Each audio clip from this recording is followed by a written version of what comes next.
Confirmed, mga kalingap. First time in history sa Team Kalingap na si Beneficiary Vayancy nga talaga ang may pinakamahal na lupa. Talagang swerteng ang masasabi ang nangyayari sa buhay ni Vayancy ngayon mga kalingap. Narito pong muli ang inyong lingkod Kalingap Vlogs channel na maghahatid sa inyo ng panibagong update patungkol sa inyong paboritong Kalingap beneficiary na si Vayancy.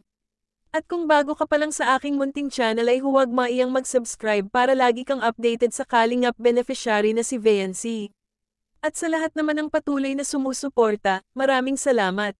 Kamakailan lamang ay napabalita nga po na si Vayancy ang may pinakamahal na lupa, which is true naman mga kalingap. Paano at bakit nga ba nasasabi ng viewers ang mga ito, mga kalingap? Sa totoo lang po ang unang sukat ng bibilhing lupa kay Vayancy ay 100 square meters lamang po mga kalingap. Pero dahil sa mga mababait at bigating sponsor ni Vayancy ay nagpadala pa ito ng halagang 200,000 pesos para sa karagdagang 100 square meters. Kaya naging 200 square meters na ang kabuoang sukat ng lupa ni Vayancy na nagkakahalaga ng 400,000 pesos mga kalingap. Aba, talaga namang napakaswerte nitong si Vayancy mga kalingap. Sa aking opinyon kaya gusto ng mga sponsor ni Vayancy na magkaroon siya ng mas malaking lupa ay nakalaan ng isang parte para sa gagawing negosyo ng pamilya ni Vayancy. Tama naman iyon mga kalingap, nang sa gayon ay magkaroon ng source of income ang pamilya ni Vayancy bukod pa sa tulong na ibinibigay ng Team Kalingap at ng kanyang mga sponsors. At kung magiging malago ang pipiliing negosyo ng pamilya nila ay mas makakapag-provide pa sila sa kanilang pang-araw-araw na gastusin at higit sa lahat ay mas makakapag-ipon pa sila para sa kanilang kinabukasan mga kalingap. At hindi na nila magiging problema ang gastusin para sa pag-aaral ng ibang mga kapatid ni Vayancy dahil meron na silang stable na source of income. Maganda talaga ang location ng lupa nila Vayancy mga kalingap dahil ito po ay commercial lot na kaya mas madaling magtayo ng negosyo. I mean mga kalingap hindi po sila mahihirapan kumuha ng mga permits. Nito lamang din ay nagpadala ulit ang dalawang sponsor ni Vayancy ng halagang 250,000 pesos para naman sa pabahay ni Vayancy. Kung ang pangkaraniwang pabahay ni Kalingap Rab ay nagkakahalaga ng 500,000 pesos plus 200,000 pesos na galing sa dalawang sponsor ni Vayancy, suma total mga kalingap ay 750,000 pesos na ang nakalang budget para sa pabahay ni Vayancy.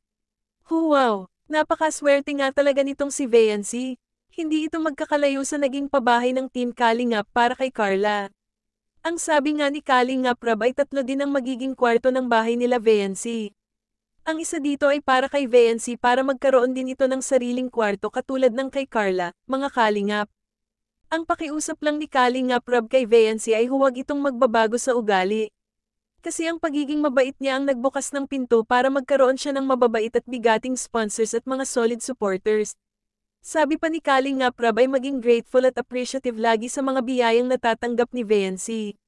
So far naman mga Kalingap ay positive pa rin naman ang feedback ni Kalingap Rab at buong Kalingap team para kay Vayancy dahil ayon sa kanila ay wala naman daw nagbabago sa ugali ni Vayancy. Kung ano ang unang impression sa kanya noon ay ganun pa rin magpahanggang ngayon.